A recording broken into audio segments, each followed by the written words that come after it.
Hello everyone, welcome again in my YouTube channel. दोस्तों, आज की इस वीडियो में मैं आपको ग्रुप डी के एग्जाम डेट के बारे में बताऊंगा। क्या रेलवे ने ग्रुप डी के एग्जाम डेट से संबंधित किसी प्रकार की नोटिफिकेशन जारी की है या फिर नहीं की है, इस बारे में आज हम चर्चा करेंगे। दोस्तों, 2019 के ग्रुप डी के एग्जाम डेट के नोटिफिकेशन के बारे में बताने से पहले मैं आपसे 2018 के ग्रुप डी के एग्जाम के नोटिफिकेशन के बारे में बताना चाहता हूँ। देखिए दोस्तों, 2018 में जो एग्जाम हुआ था उसका CBT 1 एग्जाम हो गया, उसका फिजिकल टेस्ट यानी कि PT भी हो गया, किंतु DOB बचा है 2-4 जोन में। जैसे कि बिलासपुर जोन जो हमारा जोन है उसमें कंप्लीट हो चुका है, बेंगलुरु जोन में कंप्लीट हो चुका है, हैदराबाद में कंप्लीट हो चुका है, किंतु 2-3 जोन ऐसे हैं जहां अभी तक सिलेक्शन पूरा नहीं हुआ है, उसमें बच गया है DOB। देखिए दोस्तों, सिकंदराबाद, हुगली, बंबई, ये सब जो जोन है उसमें अभी तक DOB कंप्लीट नहीं हुआ है। मैं खासकर बात करने वाला हूं यहाँ पर हुगली और सिकंदराबाद के बारे में। सिकंदराबाद और हुगली में अभी तक किसी भी प्रकार से DOB नहीं लिया गया है, क्योंकि DOB के लिए छात्र की उपस्थिति 100% नहीं हो रही है।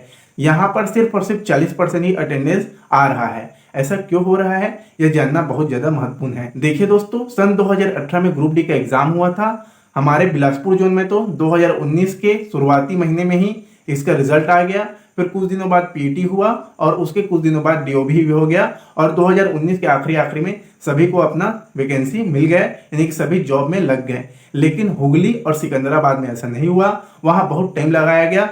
साथ साथ मुंबई जोन में भी बहुत ज्यादा टाइम लगाया गया, किंतु मुंबई जोन का अभी मैं नहीं बता रहा, मैं सिर्फ और सिर्फ आपको हुगली और सिकंदराबाद के ही बता रहा हूँ, और खासकर हुगली का बता रहा हूँ क्योंकि मेरे जो फ्रेंड सर्कल में है वह हुगली में रहते हैं। देखिए दोस्तों, हुगली में अभी तक DOB नहीं हुआ है। बार बार नोटिफिकेशन जारी हो रहा है वहां के रेलवे से, RRC बार बार नोटिफिकेशन जारी कर रहा है कि जो DOB के लिए छात्र है वह 100% उपस्थिति नहीं दे रहे हैं, वह 40% से भी कम उपस्थिति दे रहे हैं। दोस्तों, ऐसा सिर्फ और सिर्फ इसीलिए हुआ है क्योंकि समय लिया गया है रेलवे द्वारा बहुत ज्यादा छात्रों के पद भर्ती में। जी हाँ दोस्तों, छात्रों की जो पद भर्ती थे उसमें बहुत ज्यादा समय लिया गया है, लगभग 3 साल का समय लिया गया है, जिससे छात्र थक हार कर दूसरा जॉब करने लगे।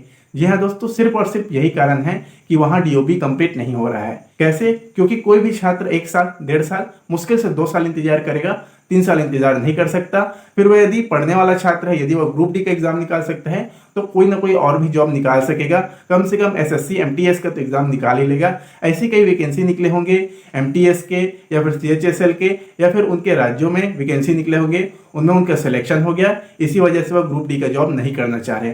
अब ग्रुप डी का जॉब छोटा है क्या? नहीं दोस्तों, ऐसी बात नहीं है। कई लोगों के मन में इतना खराबी आ गया है ग्रुप डी के बारे में कि ग्रुप डी बहुत ही छोटा जॉब है, उसमें बहुत ही गंदे गंदे काम कराए जाते हैं। ऐसा बिल्कुल नहीं है दोस्तों।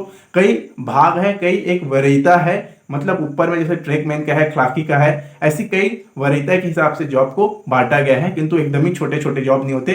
कई जॉब होते हैं जो छोटे होते हैं, जो कई पद होते हैं जो वरीयता में नीचे आते हैं, उसमें छोटे काम कराए जाते, पर एकदम ही छोटे काम भी नहीं कराए जाते जिसमें इंसान को हंसने को पड़ जाए। ठीक है दोस्तों, ये तो बात रही कि यह छोटे जॉब नहीं होते इसलिए भर्ती नहीं हो रहा है। भर्ती मेन और मेन इसीलिए नहीं हो रहा है, यानी कि जो DOB के लिए छात्र सिर्फ और सिर्फ इसीलिए नहीं जा रहे हैं क्योंकि वह थक चुके हैं और थक हार कर दूसरा जॉब कर चुके हैं। इसी तरह यदि 2019 में जो भर्ती के लिए एग्जाम फॉर्म भराया गया था ना, यदि एग्जाम जल्दी से जल्दी नहीं होगा ना तो हम भी थक हार जाएंगे। यदि हम पढ़ने वाले स्टूडेंट होंगे तो जल्दी से जल्दी कोई दूसरा जॉब पा जाएंगे, यदि पढ़ने वाले स्टूडेंट नहीं होंगे तो प्राइवेट जॉब करेंगे और वहीं लग जाएंगे, फिर हम दोबारा ग्रुप डी का एग्जाम दिलाने कभी नहीं आएंगे। तो दोस्तों, यह मैसेज पहुंचाओ ग्रुप डी तक, क्योंकि हम हार रहे हैं। यदि वो छात्र हार गए, 3 साल वेट नहीं कर पाए, 2018 से लेकर 2021 तक नहीं रुक पाए, उन्होंने तो CBT निकाल लिया था, उन्होंने PT निकाल लिया था, फिजिकल टेस्ट भी निकाल लिया था, फिर भी DOB के लिए नहीं जा रहे हैं, मतलब कुछ तो बात हो गई है। थक जाते हैं इंसान लोग। उसी तरह हम भी यदि थक गए तो एग्जाम नहीं निकाल पाएंगे, एग्जाम नहीं निकाल पाएंगे तो 3 साल फालतू को बर्बाद रहेगा। इसीलिए फिर से हमें अपनी आवाज बुलंद करनी होगी और ट्विटर पर फिर से कैंपेन चलाना होगा। दोस्तों, मैं फिर से आपको बताना चाह रहा हूँ, कुछ दिनों पहले जब मोदी जी का जन्मदिन था तो बेरोजगारी दिवस जो ट्विटर कैंपेन था वह दूसरे नंबर पर था, 2.5 मिलियन उसमें ट्वीट्स थे। इसीलिए मैं चाहता हूं फिर से यह मुद्दा एक बार उछले और संसद से लेकर रेलवे मंत्रालय से लेकर रेलवे के सभी विभाग में यह बात जाकर पहुंचे कि कितने बेरोजगार बैठे हैं। 2.5 मिलियन तो खाली ट्वीट हो रहे हैं, तो समझिए कितने बेरोजगारों की संख्या है। यदि यह बात अच्छे से रेलवे मंत्रालय तक पहुंचेगी तो रेलवे की और भी जो वैकेंसियां है, जैसे लोको पायलट की और भी जो ग्रुप डी की निकलने वाली थी वो भी वैकेंसियां निकलेगी, NTPC के फिर से वैकेंसियां निकलेगी। यदि यह बात फिर से उछली तो ट्विटर पर फिर से कैंपेन करिए दोस्तों, अपनी आवाज को फिर से बुलंद कीजिए यदि हमें अपना जॉब चाहिए तो हमें खुद ही आवाज उठाना पड़ेगा। दोस्तों एक बात और कहना चाहता हूं कि यदि आप ट्विटर पर कैंपेन नहीं चला सकते तो कम से कम एक फिजिकल प्रोटेस्ट कीजिए, यानी कि धरना प्रदर्शन कीजिए, जिससे कि रेलवे का आंख खुल सके।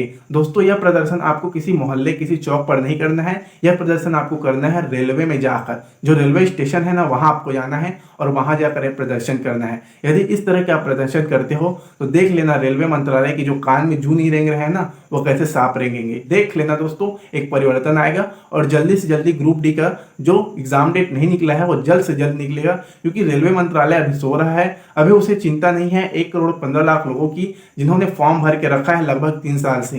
ये पैसे फ्री के नहीं थे दोस्तों, जो 500 रुपये आपने जमा किए हैं। मेरे भी पैसे फ्री के नहीं थे, आपके भी फ्री के नहीं है। तो एक आवाज उठाइए, उन पैसों के खातिर तो आवाज उठाइए जिन्हें मेहनत करके आपके बड़े बुजुर्ग आपके पिताजी ने कमाया था। फ्री का पैसा वो नहीं था। मेरे भी पैसे गए हैं, आपके भी गए हैं। कहाँ गए वो 500 रुपए? कब मिलेंगे वो 500 रुपए? कब होगा उस 500 रुपए का एग्जाम? बताइए दोस्तों। बुलंद आवाज से फिर से मैं आपसे कहना चाह रहा हूं, एक प्रोटेस्ट कीजिए। यदि सोशल मीडिया पे नहीं कर सकते तो रेलवे में जा कीजिए, रेलवे स्टेशन में कीजिए, किसी भी तरह से रेलवे मंत्रालय की आंख खोलिए, जिससे कि हमारा एग्जाम डेट जल्द से जल्द आ सके। दोस्तों जैसे ही कोई भी ऑफिशियल नोटिफिकेशन आएगी तुरंत मैं आपको इत्तला कर दूंगा।